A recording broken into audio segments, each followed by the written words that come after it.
আসসালামু আলাইকুম ভিউয়ার্স। এটি একটি হিটারসি কোম্পানির 5 টন স্প্লিট টাইপ এসি। এসিটির বয়স 1 থেকে 1.5 বছর। এর ভিতরে প্রত্যেকটা ইউর গোড়া থেকে লিকেজ। আসলে এটি এসিরও সমস্যা এবং আমাদের কেমিক্যাল আবহাওয়ার কারণে এই সমস্যাগুলি হচ্ছে।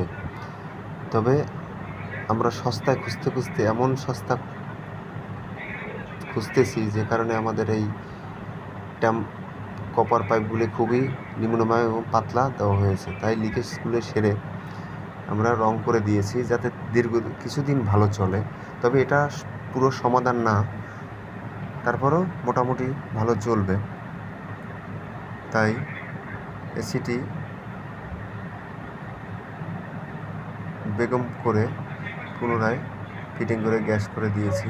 আশা করি মোটামুটি ভালো সার্ভিস দিবে। তবে যাদের এই ধরনের সমস্যা তারা এইভাবে লিকগুলি সেরে রং করে দিবেন, তাহলে মোটামুটি ভালো সার্ভিসটা পাবেন। যাক, যারা আমার চ্যানেলটি সাবস্ক্রাইব করেননি চ্যানেলটি সাবস্ক্রাইব করে দেবেন এবং নতুন ভিডিও করার জন্য উৎসাহ প্রদান করবেন। আশা করি সবাই ভালো থাকেন। খোদা হাফেজ।